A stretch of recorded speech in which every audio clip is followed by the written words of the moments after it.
Open forum. തുറസിന്റെ തുറമുഖങ്ങൾ.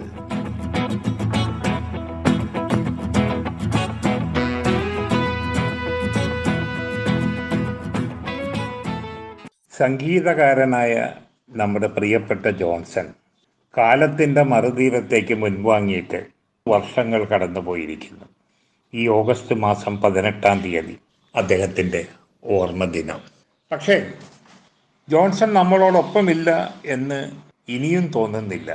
ആ സർഗസാന്നിധ്യം മലയാളം ഇറ്റുന്ന സാമഗാനങ്ങളുടെ തേനലയായി ഇന്നും എന്നും നമ്മുടെ കാതിൽ പെയ്തു തെളിഞ്ഞുകൊണ്ടേയിരിക്കുന്നു.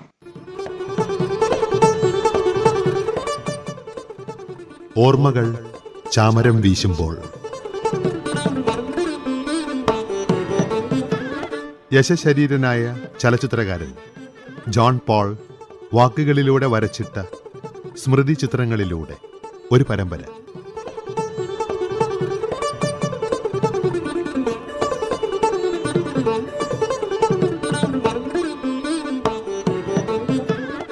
ജോൺസൺ ഒരിക്കലും ഒരു ഓർമ്മയല്ല.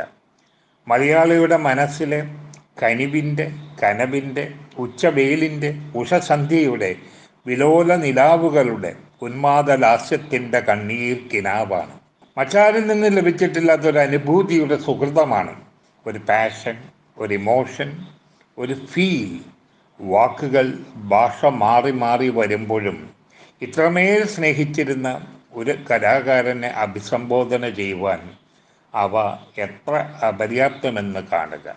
പതിറ്റാണ്ടുകൾക്ക് മുൻപൊരു സയാനം ഇപ്പോഴുമുണ്ട് എൻ്റെ ഓർമ്മയിൽ. തൃശ്ശൂർ നഗരം മുനിസിപ്പൽ റെസ്റ്റ് ഹൗസ് സംഗീത കുലപതിയായ ദേവരാജൻ്റെ പ്രൗഢ സദസ്സ്. ഭവ്യതയോടെ അരികിൽ നിൽക്കുന്നു പി ജയചന്ദ്രനും മാധുരി അമ്മയും. ജനാലയ്ക്കടുത്ത് ഭിത്തിയിൽ ചാരി ഊതിയാൽ പറന്നു പോകാവുന്നത്ര കനമുള്ള ഒരു ചെറുപ്പക്കാരൻ. സംഗീതത്തിൻ്റെ ദേവമുഖത്തെ ഓരോ ചലനവും വ്യംഗ്യവും ബദ്ധശ്രദ്ധനായി കണ്ണാലെ ഒപ്പിയെടുത്തുകൊണ്ട് നിൽക്കുന്നു. വാത്സല്യം കിനിയുന്ന വഴികളോടെ ആ ചെറുപ്പക്കാരൻ്റെ നേർക്ക് നോക്കി ഗുരുരാജൻ നിറയൊത്ത തൂവെള്ള പല്ലുകൾ പുറത്ത് കാണിച്ചൊന്ന് ചിരിച്ചു. പിന്നെ ഉള്ളിലെ സ്നേഹമത്രയും അമൃതമായി കവൾമെനുക്കത്തിൽ തെളിച്ചുകൊണ്ട് പരിചയപ്പെടുത്തി. യവൻ മുഴുമിപ്പിച്ചില്ല, അതിന് വാക്കുകൾ വേണ്ട. ആ ചിരി മതി ധാരാളം. വോയിസ് ഓഫ് തൃശ്ശൂരിൻ്റെ ഓർക്കസ്ട്ര ടീമിൽ നിന്നും ദേവരാജ മനസ്സ് ആ ചെറുപ്പക്കാരനെ ദത്തെടുത്തത് മാറ്റുരച്ച് 1000 വട്ടം സ്വയം ബോധ്യപ്പെട്ട് തൃപ്തിപ്പെട്ടതിന് ശേഷമാണെന്ന് ഉറപ്പായിരുന്നുവല്ലോ. പറയാതെ പറഞ്ഞ വാക്കുകൾ മനസ്സ് പൂരിപ്പിച്ചു. ഇവൻ എൻ്റെ പ്രിയ ശിഷ്യൻ. അതൊരു അഭിഷേക മുഹൂർത്തമായിരുന്നു. മലയാള ചലച്ചിത്ര സംഗീതത്തിൻ്റെ രാജസദസ്സിലേക്ക് തുടർന്നുള്ള പതിറ്റാണ്ടുകളിൽ അജയ്യനായി വാഴുവാൻ ജോൺസന് ചുമന്ന കമ്പളം വിരിച്ചുള്ള സ്വാഗതാഖ്യാനം അനുഗ്രഹമായി ആ നെറുകയിൽ വർഷിച്ച നിമിഷം. പിന്നീട് ചെറുപ്പക്കാരനെ കാണുന്നത് ഭരതൻ്റെ വീട്ടിൽ വെച്ചാണ്. മുഖമിനിപ്പിൽ ഉള്ളിലെ ഊർജമത്രയും ആർജവ നിലാവായി പ്രസരിപ്പിക്കുന്ന ചെറുപ്പക്കാരൻ അപ്പോഴേക്കും ഭരതൻ്റെയും മാനസപുത്രനായി മാറിയിരുന്നു. പൂർണ്ണതയിൽ അണുവിട കുറവനുവദിക്കാത്ത സന്ധിയില്ലാ നിഷ്ഠയുടെ ശാക്യദാർഢ്യത്തിന് പേരുകേട്ട ദേവരാജൻ തൻ്റെ ചിത്രങ്ങളുടെ പശ്ചാത്തല സംഗീതത്തിൻ്റെ നൊട്ടേഷൻ ഒത്ത് മറ്റ് സംഗീതകാരന്മാരെ ചിട്ടപ്പെടുത്തുവാൻ വിശ്വസിച്ചേൽപ്പിക്കുന്നത് ഈ ചെറുപ്പക്കാരന്. ആ ഒറ്റ അംഗീകാരത്തിൻ്റെ പേരിൽ മദിരാശിയിലാകെ ശ്രദ്ധേയനായി മാറിയിരുന്നു ജോൺസൺ. എൻ്റെ സുഹൃത്ത് ആൻ്റണി ഈസ്റ്റ്മാൻ സംവിധാനം ചെയ്ത അദ്ദേഹത്തിൻ്റെ പ്രഥമ ചിത്രം ഇണയത്തേടി. ആ ചിത്രം സബ്സിഡി പരിഗണനയിൽ വരണമെങ്കിൽ നിശ്ചിത തീയതിക്കകം സെൻസർ ചെയ്യണം. ചിത്രം പശ്ചാത്തല സംഗീതത്തിന് ഒരുങ്ങി. പക്ഷേ ഇനി ദിവസങ്ങളേറെയില്ല. സംഗീതത്തിന് ദേവരാജൻ മാസ്റ്ററെയാണ് ആൻ്റണി ഉദ്ദേശിച്ചിരുന്നത്.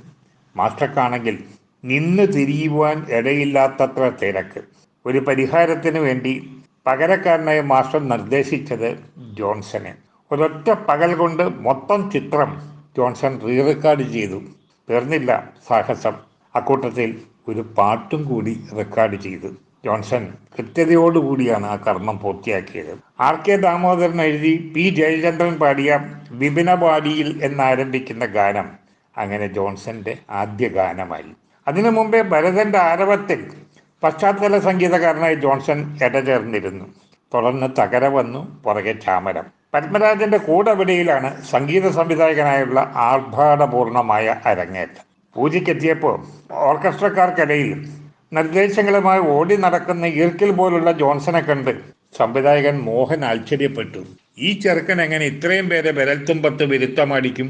ആ ജോൺസൺ പക്ഷേ പിന്നീട് മോഹൻ ചിത്രങ്ങളുടെ സ്ഥിരം സംഗീത സംവിധായകനായി, മോഹന്റെ ആത്മമിത്രമായി. ബാലചന്ദ്ര മേനോന്റെ പ്രേമഗീതങ്ങൾ കൂടി പുറത്തു വന്നതോടെ ജോൺസന്റെ പാട്ടുകൾ മലയാളി ആഘോഷപൂർവ്വം ഏറ്റെടുക്കുന്നു. പിന്നെയുള്ള പതിറ്റാണ്ടുകൾ ആ ഘോഷയാത്രയുടെ സംഗീത നിറവുകളാൽ ധന്യമാകുന്നു.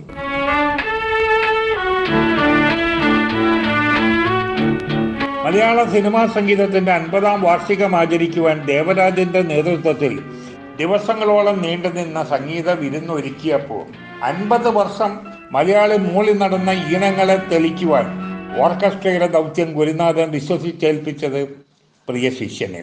ആ ദിവസങ്ങൾ മുഴുവൻ വേദിയിൽ നിറഞ്ഞു ജ്വലിച്ച യുവ സംഗീതകാരന്റെ വൈഭവം കണ്ട് ആരാധനയോടെ നെറുകയിൽ കൈവച്ച് ഹൃദയം കൊണ്ട് അനുഗ്രഹിച്ചത് ഇന്ത്യൻ ചലച്ചിത്ര സംഗീതത്തിന്റെ സുൽത്താൻ നൗഷദ് അലി.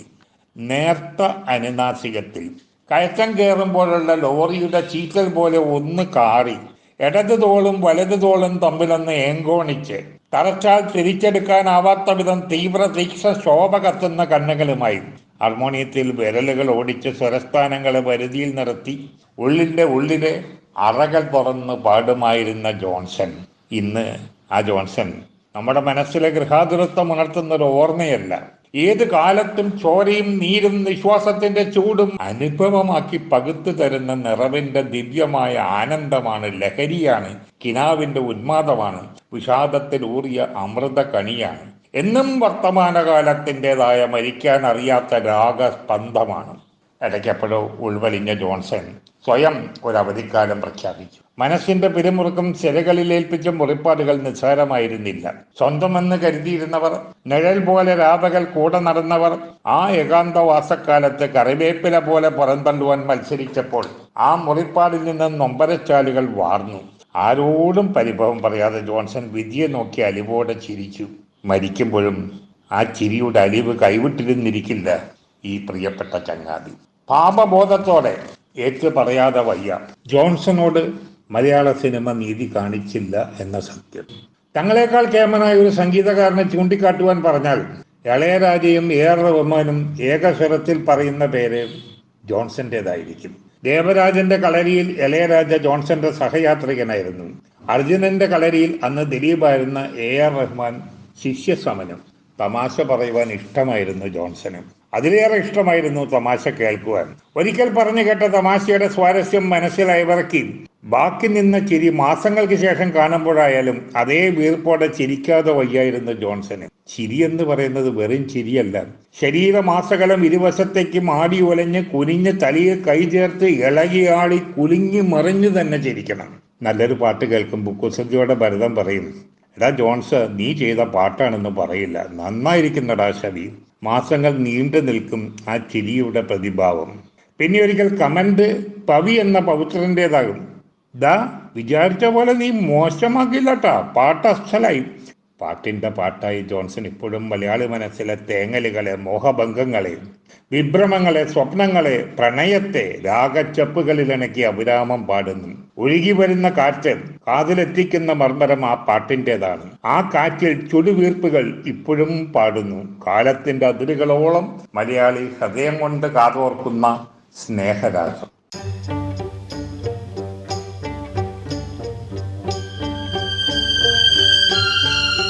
ജോൺസന്റെ ചില പാട്ടുകൾ കേൾക്കുമ്പോൾ അത് പാടിയത് ചിത്രയാവട്ടെ, യേശുദാസാവട്ടെ, ജയചന്ദ്രനാവട്ടെ, സുജാതയാവട്ടെ, മറ്റാരെങ്കിലും ആകട്ടെ, നല്ലവണ്ണം കാതോർത്ത് ശ്രദ്ധിച്ചാൽ നമ്മൾ കേൾക്കുക വിശ്രുതരായ ഈ ഗായകരുടെ ശബ്ദമായിരിക്കില്ല, ജോൺസന്റെ തന്നെ ശബ്ദമാണ്. അതിൻ്റെ മുക്കലും മൂളലും അനുനാസികത്വവും എന്തിനും ജോൺസന്റെ ശ്വാസനിശ്വാസങ്ങളുടെ തൊടിവേരി പോലും ആ മറ്റുള്ളവർ പാടുന്ന ആ വരികളുടെ ശബ്ദപ്രകാശനത്തിൽ നിന്ന് നമ്മുടെ മനസ്സിലേക്ക് സംക്രമിച്ചിറങ്ങുന്നു. സ്വന്തം ആത്മരാഗത്തിലാണ് ജോൺസൺ എന്നും പാട്ടുകൾ ഇണക്കിച്ചേർത്തിരുന്നതും.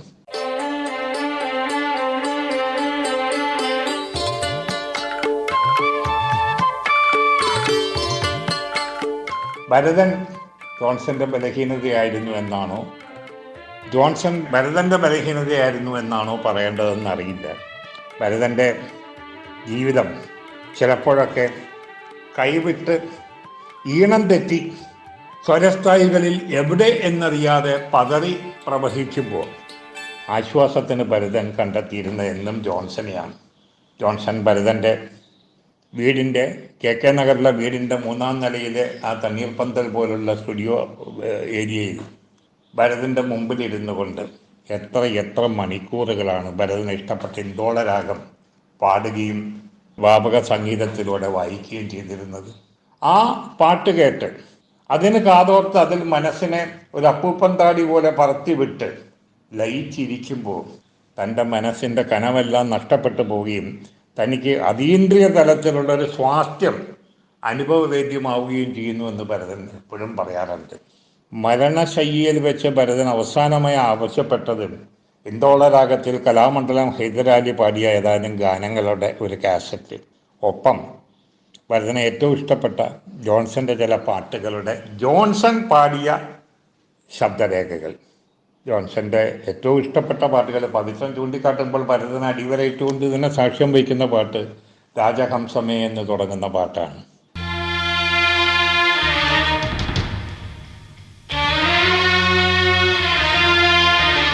ഒരുപാട് പാട്ടുകളുണ്ട് ചൂണ്ടിക്കാണിച്ചാൽ. ഏതാണ് നമുക്ക് ഇഷ്ടക്കുറവ് എന്ന് ചൂണ്ടിക്കാട്ടാനാവാത്ത വിധം ആ മനസ്സിൻ്റെ നേരുശുദ്ധിയും ആ സംഗീതത്തിൻ്റെ ആഴങ്ങളിൽ നിന്ന് പതഞ്ഞും ഉതിർന്നും വരുന്ന ആത്മാവിൻ്റെ തേമ്പലുകളും നിറഞ്ഞ സംഗീതത്തിൻ്റെ ഒരു അനശ്വരമായ പ്രവാഹം. ജോൺസൺ ഒരു വ്യക്തിയായിരുന്നു, പക്ഷെ വ്യക്തി മാത്രമായിരുന്നില്ല. ജോൺസൺ ഒരു ഗാനമായിരുന്നു. കാറ്റിലൂടെ കടന്നു വന്ന് കാറ്റിലൂടെ ഒഴുകി അകന്നു പോകാൻ വേണ്ടി വിധി നിശ്ചയിച്ചു വെച്ച ഒരു ഗാനം. ആ ഗാനം ഇന്നും നമ്മുടെ അന്തരീന്ദ്രിയങ്ങളെ തലോടി ഉണർത്തുന്നു, നമ്മുടെ മോഹങ്ങൾക്ക് ചിറകുകൾ പകരുന്നു, നമ്മുടെ ദുഃഖങ്ങൾക്ക് സ്വാന്തനരാഗമാലപിക്കുന്നു.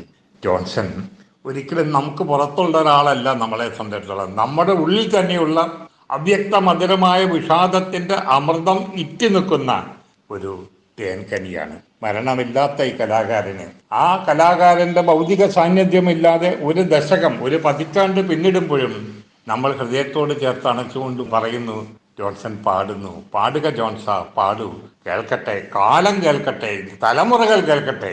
ജോൺസന്റെ പാട്ട് കേൾക്കാനുള്ളതാണ് മലയാളിയുടെ ശ്രവണേന്ദ്രിയങ്ങൾ. ആ പാട്ട് ആത്മാവിൽ താലോലിക്കുവാനുള്ളതാണ്.